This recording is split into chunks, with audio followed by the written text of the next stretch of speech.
Today will be a day to remember for the rest of your life. Football Hall of Fame is excited to present the heart of a Hall of Famer program connected by Extreme Networks. With over 100 Hall of Famers participating, we have reached 47 states and countries all over the world, sharing the message that football is more than a game and can teach Americans important life values like commitment, integrity, courage, respect, and honesty. You have to make right decisions even when nobody's watching. Well, respect is not just given out. It's not handed out like a brochure. It's earned. Today, you are presented with an opportunity to meet and learn from one of the greatest football players of all time. But more important than that, the chance to see that their Hall of Fame life wasn't given to them. They didn't roll out the bed great. They put the work in, on the field, in the weight room, in the classroom, in their communities. They made themselves a Hall of Famer on and off the field.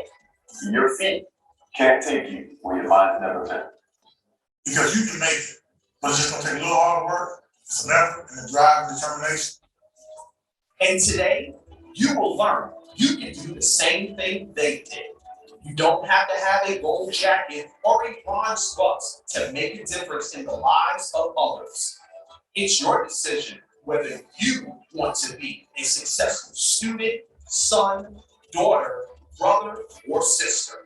Your attitudes are contagious. Is your attitude worth catch? It's integrity as well, because when you decide to pursue something and you don't quit, that says a lot about you. Commitment to excellence. We can all aspire to be the best. Welcome to a once-in-a-lifetime program, the heart of a Hall of Famer program connected by Extreme Networks. When you play for the Green Bay Packers, a lot of doors open up. When you win a Super Bowl, all doors open up. But when you make the Hall of Fame,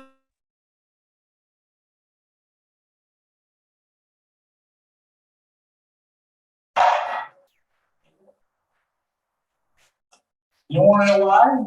Just guess. It's rare company. There's only 362 guys in the Hall of Fame. And I number 357.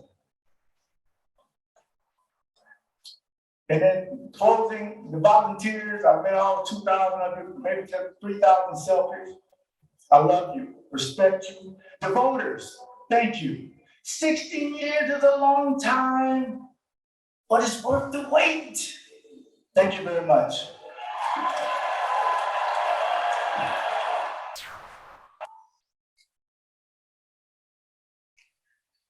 All right, we'll get the lights turned on here in a second.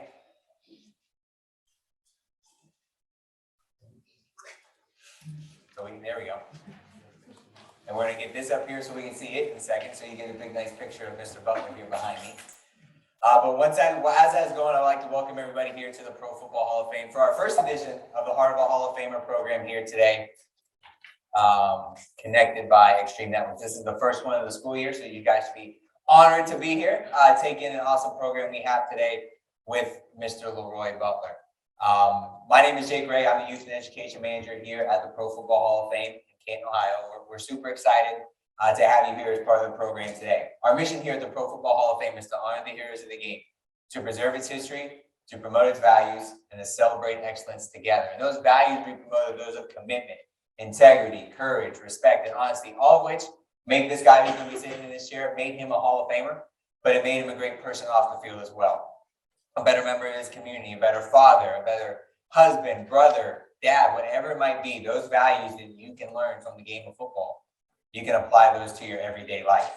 And before we bring on our special guest today, class of 2022 inductee, Mr. LeRoy Butler, we do have some opening remarks and some thank yous. First and foremost, I'd like to thank our great partners at Extreme Networks. They help us so much with this program. Without their support, the students here, students all over the country would not have the opportunity to hear from a Hall of Famer. So we thank them for all their support. And and all the great things they do for us here at the Pro Football Hall of Fame and schools all over the country. Secondly, I'd like to thank all of our teachers and administrators in the room today who allowed their students to come here to the Hall of Fame and allow us to just be a small part of the students' learning experience this year. And then lastly, I would thank you students. Without this program, it's just me talking to our special guest up here. So there we go. We got our picture up there now. So without you guys here, you guys get the opportunity to hear from a Hall of Famer today. You guys are going to hear one of the best 180 plus living football players' minds ever is going to be sitting right up here, and you guys get the chance to listen to him. We have some awesome students selected in the back. They're going to be asking some questions to our Hall of Famers today, so we're going to make sure that we got the mic on the stand back there, and we have everything ready to go for them. And then lastly, if you do have a question and you want to ask today and you weren't picked, go ahead, find one of our Hall of Fame staffers in the back there, and they'll tell them what your question is, and you might be able to get that in there. If you're watching us on Facebook Live today, go ahead in the comment section, put your questions, and your question might be part of the program today as well. So the schools we have in attendance today, we've got Crestwood High School, Theodore Roosevelt High School, Akron North High School. It's okay, just don't be embarrassed.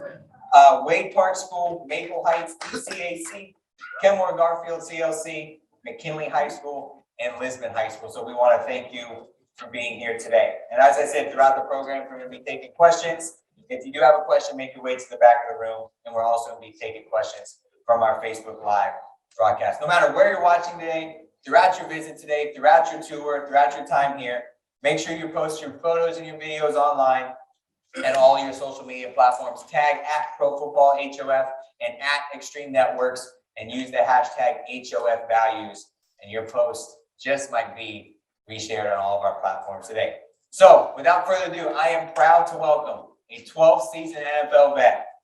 He had 38 career interceptions. He played in 181 games, 4-time Pro Bowler, and one of the newest Hall of Famers as a member here in Canton, Ohio, part of our family. Everybody, let's give a big round of applause for LeRoy Butler.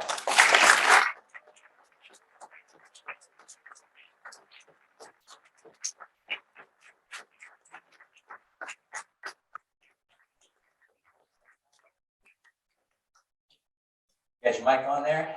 All right, we're all set, ready to go. First off, I'd like to say welcome back to Canton, your second home here at the Hall of Fame. How's it feel to that? First of all, I must say this. I have 6 daughters, and one of them, the one that orders everything on Amazon.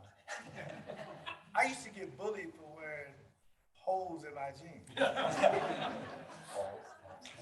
But she ordered some jeans for $188. I said, wait, I could have just cut them up for you. I said, Dad, you don't understand. But that's how it's different. But I'm glad to be here. And I'm very honored to be here today to speak to everyone, because I think my story is amazing. But I think more amazing when you leave here today, your story will be as well. Awesome. I think it's a great way to start. And, being the host, I get the privilege to ask the first question, as always. Our Hall of Fame values: commitment, integrity, courage, respect, and honesty. Out of those 5, is there one that sticks out to you as more important than the others, or do they all kind of play into each other and all have equal importance? Say them again. Commitment, integrity, courage, respect, and honesty. I would say honesty is key, because if you're honest with yourself, the other ones will come. Because I knew I wasn't 4'3", 40, and I knew I wasn't gonna have like a 6-pack the rest of my life. And I knew I wasn't 6'5". I was honest with myself, saying me being who I am, I can still make it as well, and it worked. So we all are different, but you have to be honest with the person that's on your driver's license and that's in the mirror. Because if you are, nobody can bully you, nobody can say the negative about you, because you know yourself. So, and that's the good thing about being honest. So I think being honest is great, because under honesty is trustworthy. If people trust you if you're honest. Awesome. Well, I'm getting a message from the clouds here that says Your mic isn't turned on. Oh, it's not. And we gotta make sure all of our folks online hear you, because, that you're spitting some truth up here. I got a green light. Nope, you're on, yeah, you're good to go. Maybe I'll talk about. There you are, now I got you, now we hear you, awesome. I'm gonna put it in my pocket. So, you talk about those values and, obviously they can be used in so many different things. We're gonna talk about the game of football, obviously, because we're the Pro Football Hall of Fame. Yeah. Throughout your career, was there a moment when a value like honesty may have came up in your career in the NFL, and where did you have to kind of use those values to make you a better football player? Oh, that's a great question. I think the thing about a locker room, if you play sports, it's a place where most people won't be able to attend, of course. But if you trust your teammate, not only is it easier for you, you can relate better. And because I gotta be able to trust you, we're gonna try to win a Super Bowl. So the one thing about it is, it's the old, how do I look in this dress conversation with my wife. Now I know I better say she's black. I know it. But honestly, I don't like that color. So it's a happy medium. So I would say, for example, you look better in black, but she likes blue. So I said, okay, now I gotta be honest with her that it's not the color, but you look amazing. Forget about the color. You look amazing. Now I'm honest with her because she does look amazing, but I'm giving you my opinion on the color I like, which is black. So you play mind games with yourself sometimes, but at the end of the day, well, at least I was honest with her.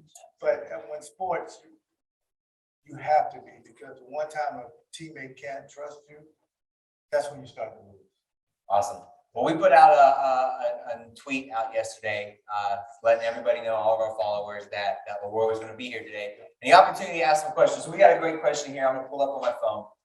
This is from @DMonster38. He said, if you could meet anyone in the past 100 plus years of the NFL, besides anyone you played with or against, who would it be and why? Well, I'll tell you, thank you for that question.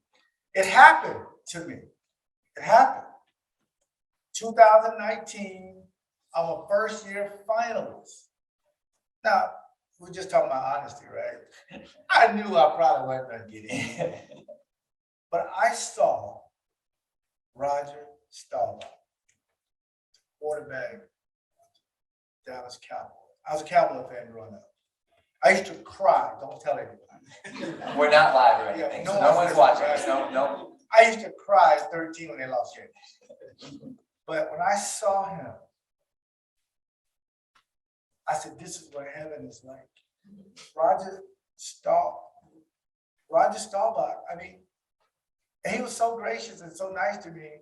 I didn't really care about making it. Don't tell Jim Porter I said that. But I was like, meeting him was amazing.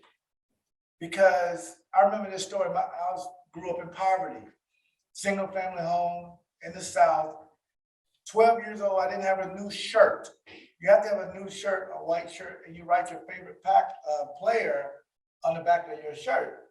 So I said, Mom, we went to the Salvation Army. I got my first new shirt, and I popped the tag, got it from the Salvation Army. And I said, Mom, I got to write my favorite player on the back. So she gets a marker, she writes 12, and she writes STARBACK.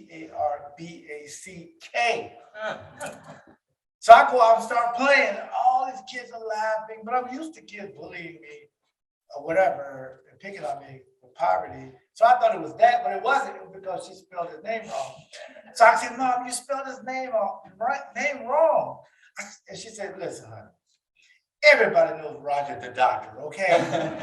They know what I mean. So I went back and played, and he was my idol growing up. To see him and to meet him, to now be in a team with him with the Hall of Fame, that's amazing. So yeah, it was him, man. So I'll never forget that. Awesome. All right, we're gonna go to our student question now. So our first student, go ahead and step up to the microphone. You go ahead and state your name, the school you go to, and then go ahead and ask your question. Hi, I'm Josh. I'm from Preston High School. Josh, I love the hair, by the way. Like that. How did you take the lessons you learned from playing football and apply them to your own life? So how did you take the lessons from football that you learned? We talked about a few, and then apply them to your own life. Great question. Because when you managing, okay, I have 6 daughters and a son. My son's definitely my favorite. It is like a team because each young lady goes down a different path. So in a pro football, you got guys from 21 to 31.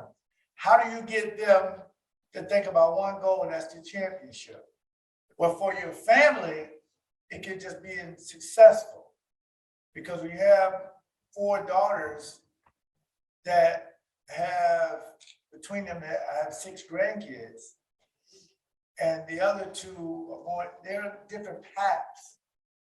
So it is like sports in a way because I gotta get everybody to think on the same page. Now, me and my wife do have an agreement. I do all the cooking in the house. I do the cooking, cleaning, buy the clothes, do everything. You just manage the kids and keep them away from you. I mean, so your 18-year-old daughter said that she wants to make a TikTok video at 11 o'clock at night when I'm sleeping. Somebody has to manage that. So it is like a team though. We're on the same page. I figure out what can I do to help them, because if I can help them, ultimately we'll win. And winning a Super Bowl to the family is when everybody is successful. Awesome, thank you for your question. We're gonna go to our next student now. Go ahead and step up to the microphone, and again, state your name, the school you go to, and then go ahead and ask your question. No, I love his hair now. Yeah. I'm Jonas Honeycutt from Preston High School, and my question is, what was one moment in your life when your character was tested, and how did you get through that? Oh, boy, that's cool. This one may get emotional. High school, I had no friends, none. And for high school, to me, you want to have friends. You want to be accepted. So I went to Robert E. Lee High School in the South. Come and say it again. I went to Robert E. Lee High School. Now it's called Riverside. In Jacksonville, Florida. I gotta say it one more time, because this is the impact of your question. Robert E. Lee High School in the South, African American. I go to school every day, not for a fashion show. I'm going to learn so I get to the NFL.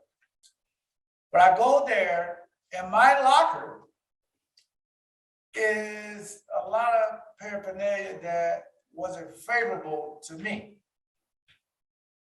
So I could have just said, you know, I'm gonna transfer, go somewhere else. I ignored it. I'm not gonna let nobody know what bothers me. Because if I do, it's gonna be there every day. And it was, right? It won't stop me from doing what I wanna do. After a while, guess what? Stop. We can't get to them.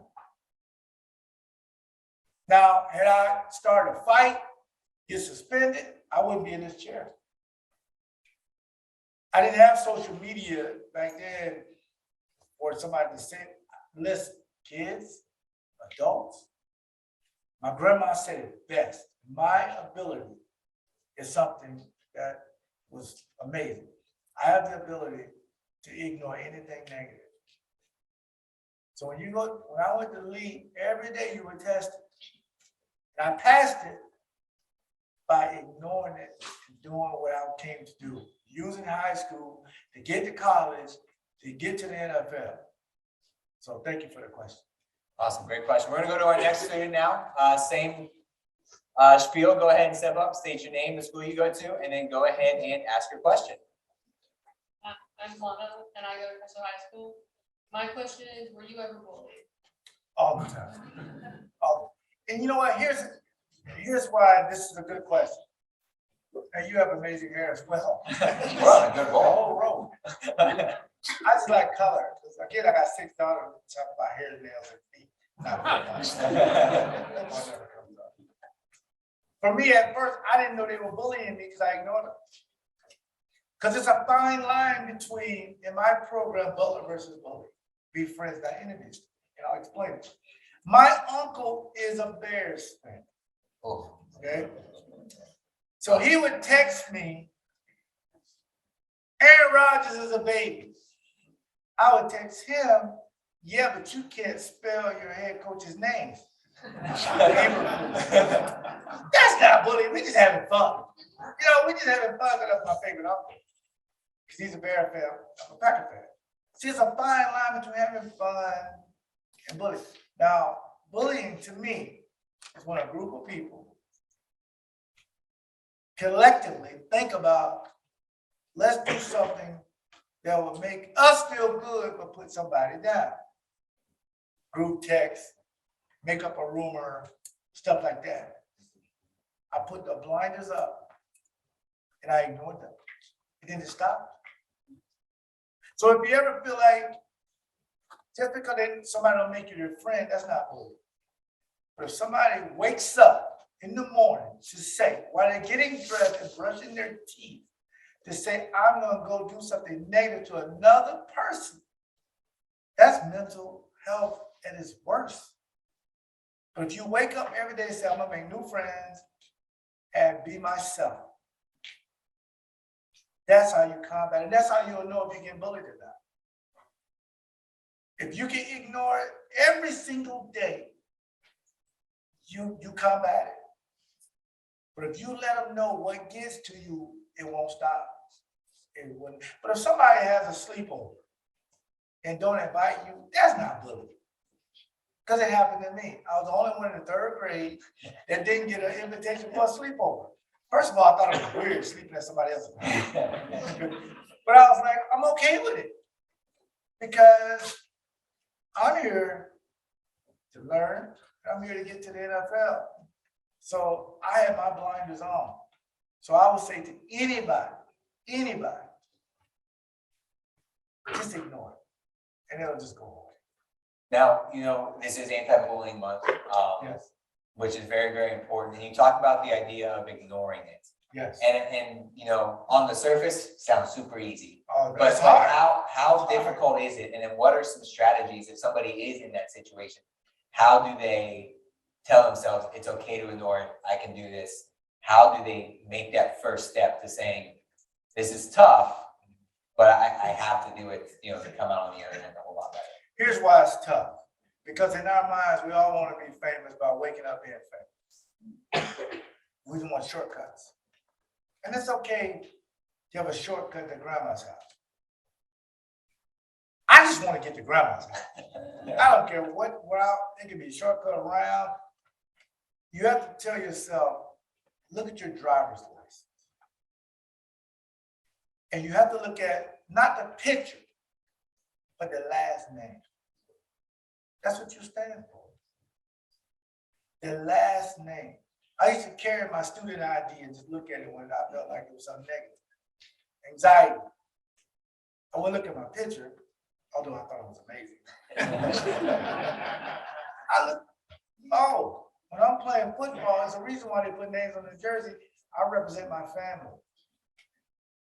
So go back to your space what makes you happy? Some people can't even come up with that. What makes you happy? And that's the place you go to. But it's hard. And Hayden will tell you this, Michelle will tell you this, I don't like elevators. I have anxiety. I'm claustrophobic. So wait a minute. I see 5-year-olds going there by themselves. Why can't you get in the elevator? So between anxiety and claustrophobic, my mind won't let me get past it. So it's hard for everybody. So everybody has something that's pulling it. But at the end of the day, did I get to where I was supposed to get? So what, am I willing to walk upstairs? Yes. When you find that safe space, here's a good test to yourself if you can ignore it. You can look at that student ID and look at the last name and say, that's what I stand for. Everything bothers you and it doesn't get to that point, then I would suggest therapy. I go to therapy the last 15, 16 years, once a week. I go to therapy when I make a lot of money. I go to therapy when I lose a lot of money. I went to therapy when we win games. I went when we lost games. But the reason why therapy is good is because somebody on the other side of you just listening to you, they won't judge you. So, and after that doesn't work, go to your grandparents, they'll help you. Love grandparents. I got a question coming in from our Facebook audience here. It says, during Enshrinement Week, powered by Johnson Controls, which event was the most profound moment for you? I'm sure there were a lot. Yeah, I would say the gold jacket event was amazing because all the Hall of Famers are there and you walk through the gauntlet of players and they kind of welcome you. And you go up there, and my wife put my jacket on me. That was amazing. And that's the one I have more dreams about because there's only 362 players in the Hall of Fame and I'm number 357. That's when it hits you. But ultimately, obviously, that speech, because you're talking to America, millions of people, but the gold jacket event is pretty special. Awesome. All right, we're gonna go to some more student questions now. All right, got a student up ready to go, so go ahead and state your name, school you go to, and then go ahead and ask your question. My name is Ayana Watson, and I go to Garfield in Akron, Ohio. And my question is, besides being selected for the Hall of Fame, what do you consider your greatest accomplishment and why? First of all, I thought you were my second oldest daughter because you look just like her, so you're amazing. Best accomplishment outside of being in the Hall of Fame. What is Or we can even say outside of the game of football. You know what? I think my best accomplishment is when I leave the room. I know what people are saying about me because I know how I carry myself. My mom gave me that. When you leave the room, they say the same thing about you when you're in the room. So as a player, and I was one of the elite players, I wanted all of my teammates to look at me the same, not when I was all decade. I used to feel guilty when I made the Pro Bowl and my teammates did it. When I got my gold jacket, I wanted to cut it up into 1,000 pieces and give it to all my teammates. But Jim Porter wouldn't allow it. But I think my biggest accomplishment is being a normal person who can identify with anybody, any race, any religion, anything.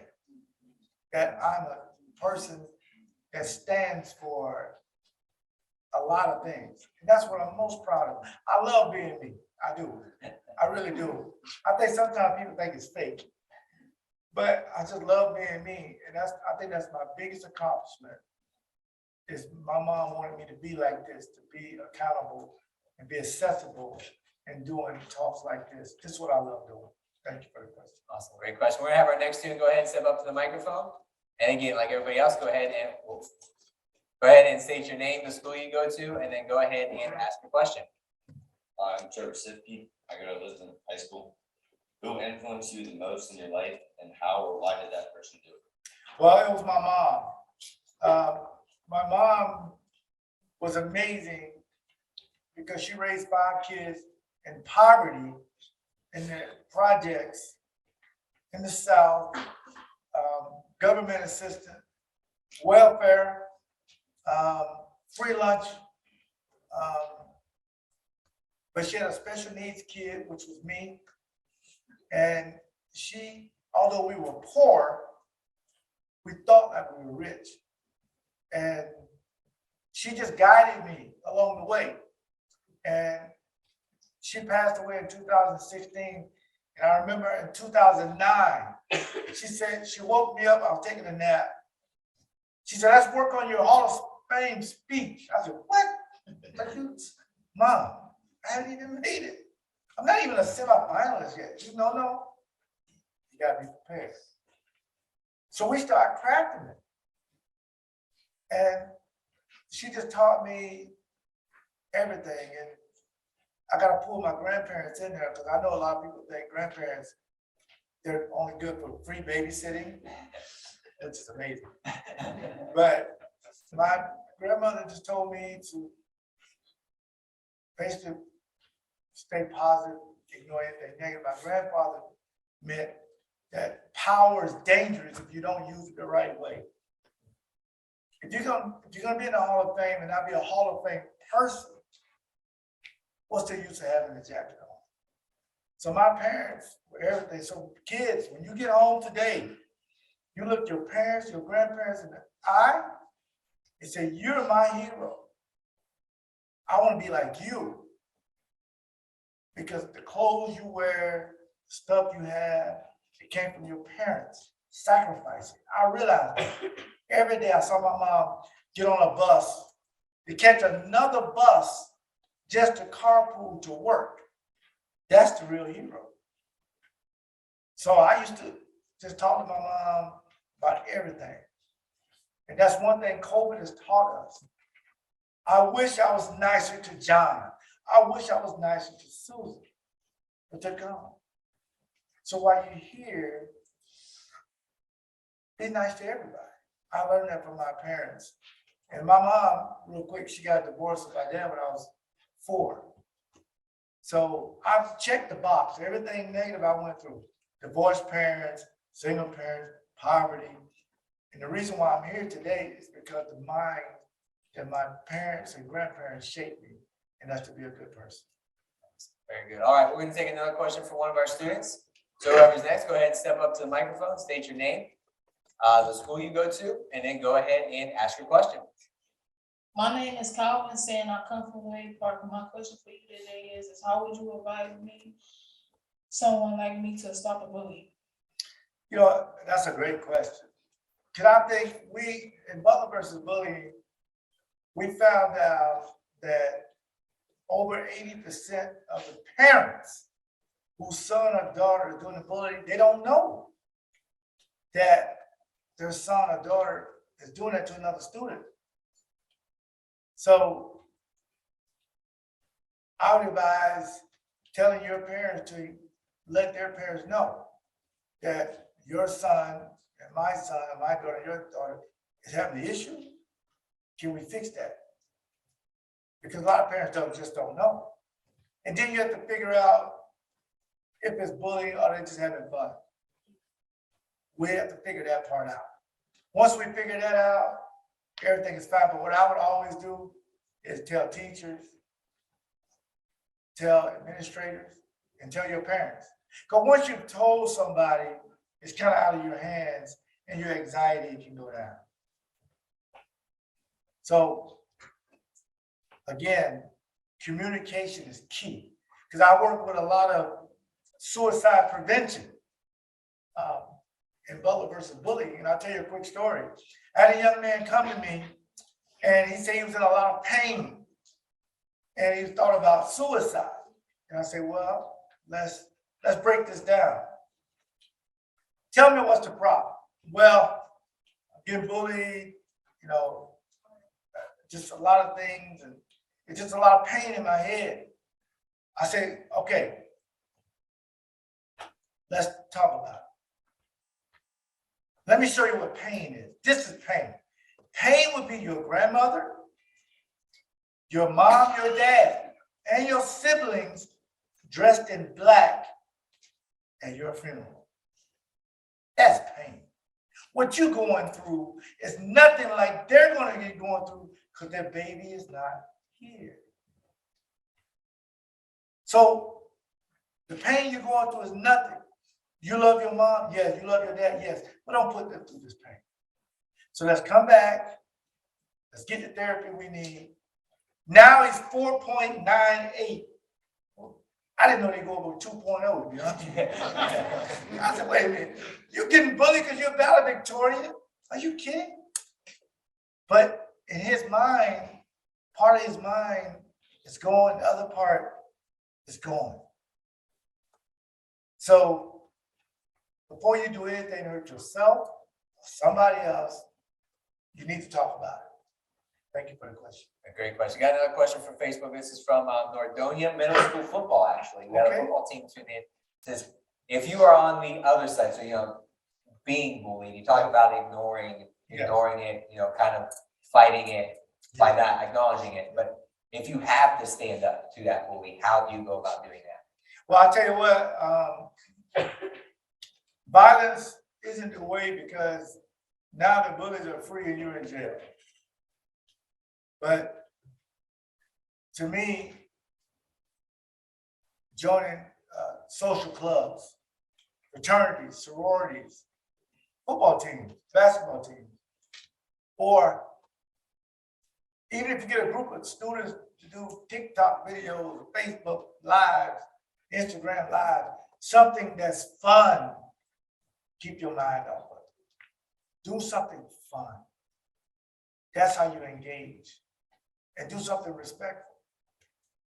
And then if you're on the other side, say you're a guy or a young lady, and you're the top person, and you like picking on kids, and you like, starting things that fuels you.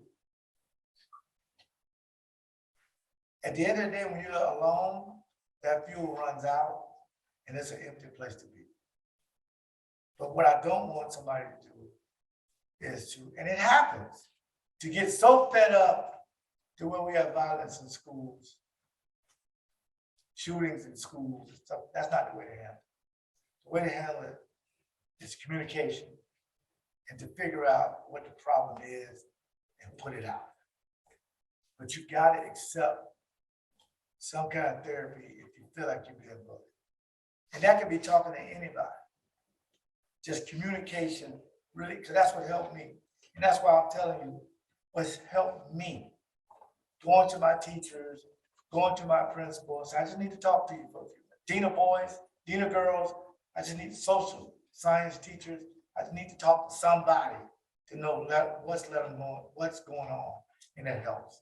Awesome. All right, guys, we're gonna keep rolling. Got another great question here from Facebook from the Bulldog Virtual Academy. Question is, how did you get so good at playing football? But I want to kind of spin it and say, when did you realize, I've got talent to be in the NFL? When was it? Middle school? Was it high school? Was it college?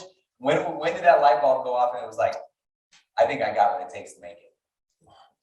For me, it was late. It really was, because growing up with braces on my legs like Forrest Gump, being extremely pigeon-toed, I said before, not being real fast, not being real strong, and not being big, because I used to hear all this thing, you gotta be 6'3", 250 to be a linebacker, you have to be 6'1". That's not true. You gotta take advantage of your opportunities. And I took advantage of my opportunity where I said, man, I can really do this. It probably was my 4th year in the pros. So up until that time, I knew my goal was to make it to the NFL, but I never thought I'd be sitting there with a gold jacket. I just thought, hey, I'm a pretty decent player. And then it hit me when Lee Rimmel of the Green Bay Packers, and I see the 2 Packer fans, thank you. Love the guy. Well, he came to me and said, you were all decade. And I said, wait a minute. If I'm all decade, that means I've been doing something good for 10 years. That's when it hit me. Because I don't know if it's a play, like an interception or a touchdown. You say, y'all pretty good, because the next week, it cannot happen. So I waited for my career that took me to make the all-decade team to say, man, I can look in the mirror not frown and be like, child, please. Say, you're pretty good. So it took me a while. So, looking at your career, getting into the league as a rookie, drafted, the whole 9 yards. Was there a welcome to the NFL moment? So you get there. What was that moment? You're like, all right, I'm here. This is the real thing. 2 things. First, when I was like 2 minutes. 2 minutes. Well, isn't it teacher there? If you're a teacher, raise your hand. If you're online, just raise your hand in your room. I love teachers. Teachers to me are the smartest people in the world, because they can teach you things you didn't know before you entered the building. So I shout out to all the teachers. But this one I knew, welcome to the NFL moment. I was 2 minutes late to a meeting. and it cost me $15,000. But my favorite algebra teacher had a 5-minute grace period. You can come in, look, 5 minutes, you can stroll on in if you're quiet. The NFL ain't doing that. And they took it right out of my check. I didn't have to get a check to argue. The other one was, we was playing cover 2, and I'm supposed to stand in the flat area. If my wife is watching this, she don't know what the flat area is. I'm sorry, honey. But I'm standing there waiting for a guy to come by so I could tackle him. I'm standing there, and when I turn around, a guy 6'4", 300 pounds, wipes me out. And you never seen the cartoons of the little birds are going around here. I saw these little birds. I said, man. I get to the sideline, and one of the veterans say, Rook, don't stand there, you gotta move. I said, this is the pros, man. Because in college, I can get away with that. But this guy, took me out. So I said, okay, ever since then, I had my head on the swivel. Looking back on your career, in those first couple of years, was there ever a moment when you lined up across from somebody on the offense that you had either grown up watching or were starstruck by somebody on the offense? Who was that player and what was that moment like? I played for the Green Bay Packers, as you know. The uniform is down in the locker. We have yellow pants, and I'll tell you how it came in handy. My rookie year, we're playing Joe Montana, the GOAT quarterback, and Jerry Rice. I was a third corner. So when I go in, I had to cover Jerry Rice. I said to myself, God, I'm glad we have yellow pants. If you don't get that, I'm sorry. But Jerry Rice, Jerry Rice. Now I'm playing against him, but seeing Joe Montana, I want to get his autograph. Joe Montana. I said, wait a minute, I'm in the pros. Calm down.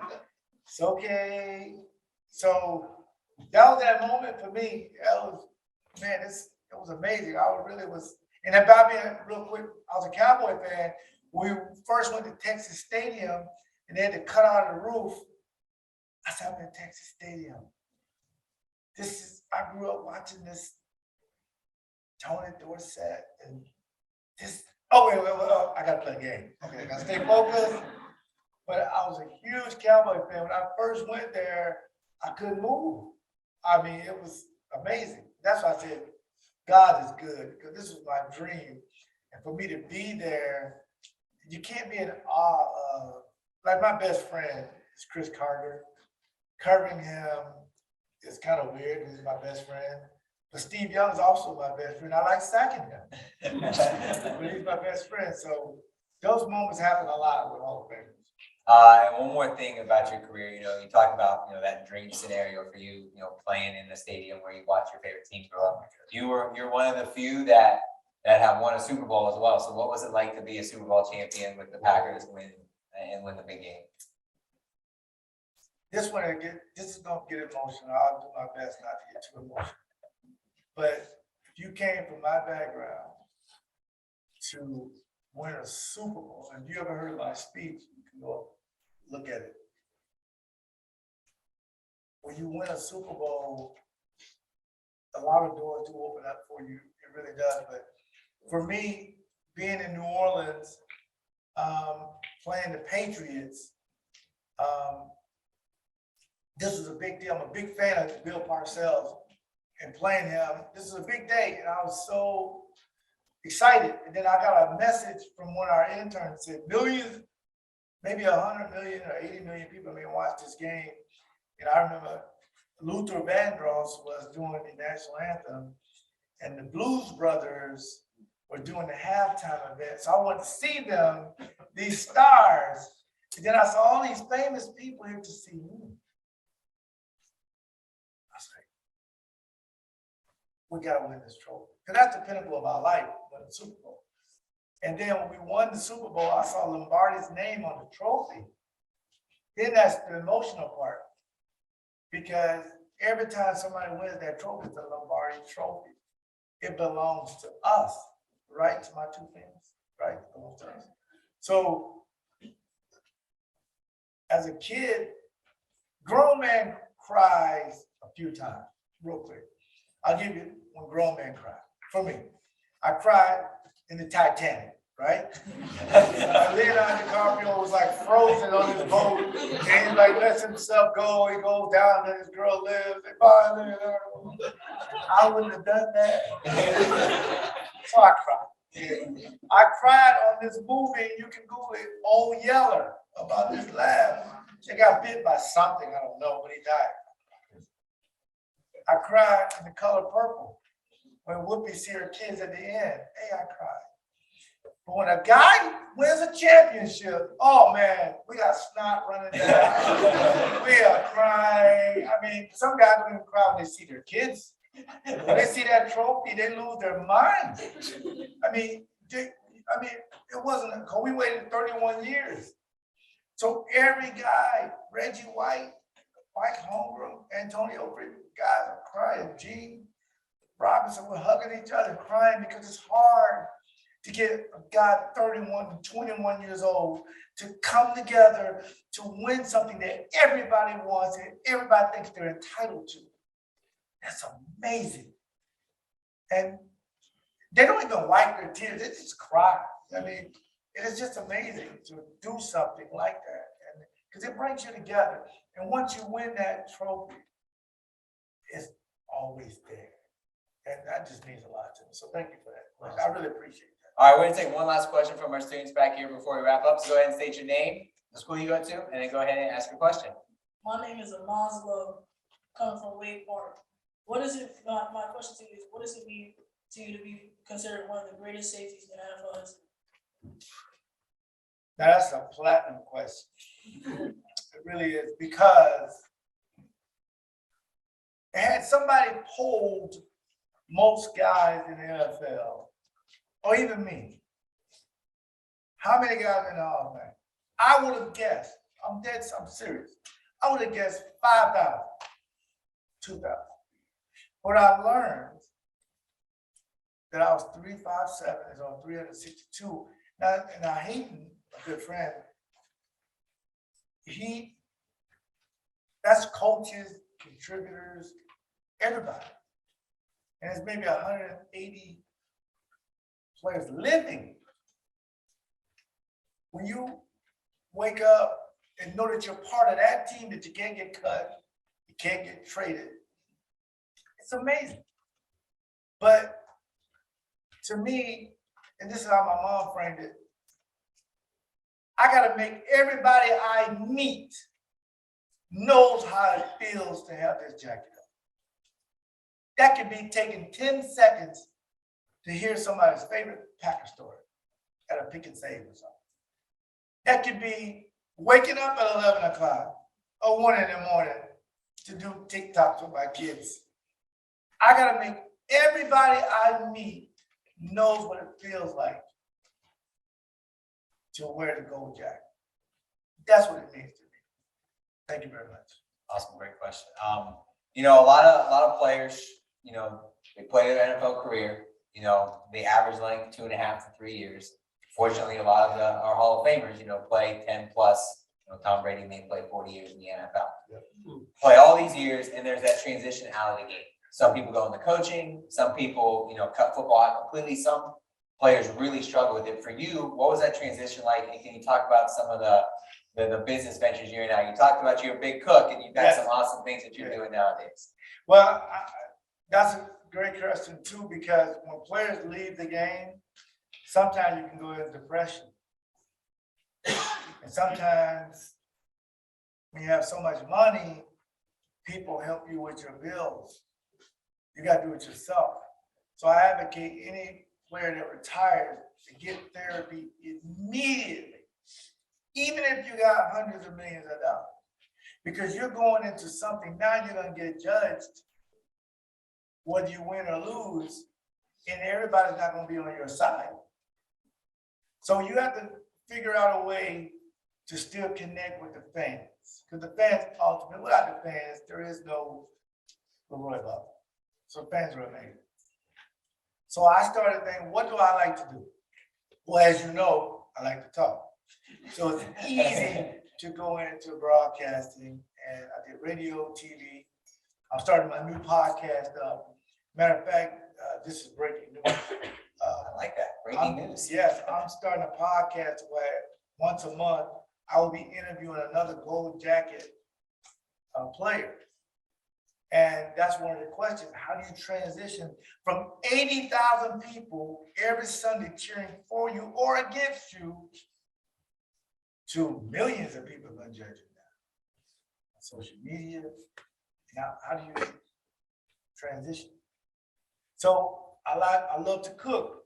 So I've got my 8th cookbook I'm doing with my daughters, and it'll be out next year. I love doing cookbooks and recipes. I'm an executive chef. The difference between an executive chef and a chef is the executive chef, if it doesn't taste right, we just throw it away and start over. A chef knows it's great and sends it out to you.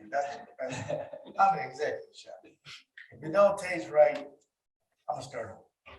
But those are things that I love doing. And now I should get a Nobel Peace Prize for this. I started Leap Vodka. Now, age appropriately, by the way. Well, we got some people my age in there. I don't drink at all. Zero. Never drink, never smoke. But I said to myself, when I tailgate, I see all these people tailgating, what are they doing? Hey, man, they drinking and eating brats. Hey, I got my own brat. Or sausage if you're not in Wisconsin. But I have 4 different flavors because I want to market to the tailgate people. And then I started Leaping Lemonade. You get vodka and lemonade together. And Robin Yao, a Hall of Fame shortstop for the Brewers. Well, he played shortstop, third base, play everything. We came together because he had Robinade, like lemonade was Robinade after his name. So we put that together. And then I said, what else do I like? So whatever you like, start a business in that way you love going to work. Work for yourself and you'll never get fired. Right? I don't want to get fired. Start your own business. I'm dead serious. I had a young lady start a podcast because she likes emus and ostrich. I didn't know what an emu was. Dead serious. She got 19 million followers. So I said, wait a minute, what am I missing? Find what you like to do. When you go from high school to college, find what you like to do. When you go from middle school to junior high, find what you like to do and do it. That's how you feel like you have your purpose. It's not about how many friends you have. It's how many friends you have that are successful, because that keeps you on your grind. So that's why it was a good transition for me. But I think I'm a true outlier. Most guys, they don't want to be bothered. They're like, I don't do that. They just want to do just enough just to do things. I want to go to approach to market to everybody, every race, every religion, every sexuality, all that. I want it all the smoke, because they're all great people and they help me stay great. Awesome. I think that's a great message for anybody to leave with as we're done wrapping up here today. One last question. You know, I mentioned the Super Bowl, Packers Patriots. Yeah. Pretty big game this weekend between the Green Bay Packers and the Patriots. Actually, I can't take credit. Someone sent me it up here on the screen. It don't matter. I don't even know that. Yeah, that's good. You know, looking at the team this year, what are your thoughts going into this week? What did the Green Bay Packers look like to you this year? Well, I'm a big Matt LaFleur fan. He's the head coach of the Green Bay Packers. And when Aaron Rodgers and the Packers went down to beat Tampa and Tom Brady, it was the most satisfying win in the last 3.5 years. Because the Tom Brady fans get on my nerves. I think I saw a Brady jersey walk in, yeah. I'm sorry, but y'all, he doesn't have any receivers. Aaron Rodgers had a rookie led the team and catch him. See, that's not fully fair fun. Yes, that's right. But you know, I love all players. So we like to have fun with teams. But the Patriots are an organization that stands for excellence and greatness, regardless who it is. And it's a team that we're not taking lightly because they don't have their starting quarterback. Mac Jones hurt his ankle, so speedy recovery for him.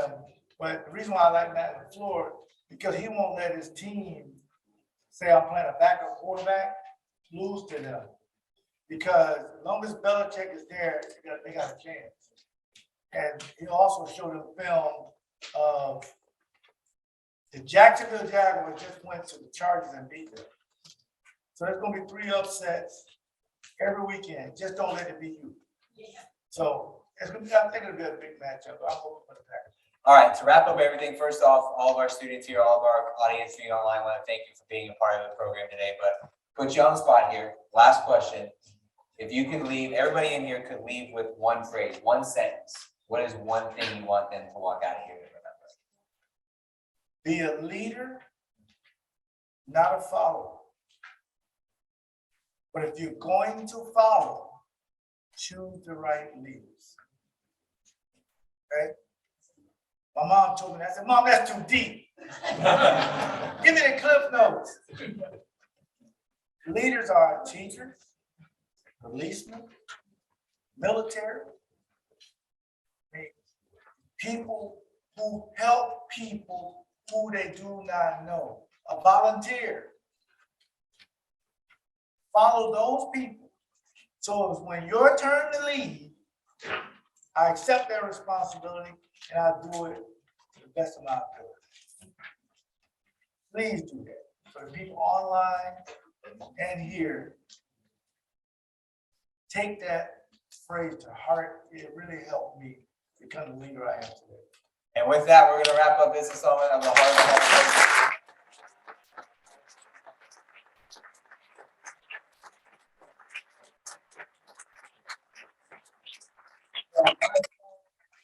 All of our great staff members of Football Hall of Fame.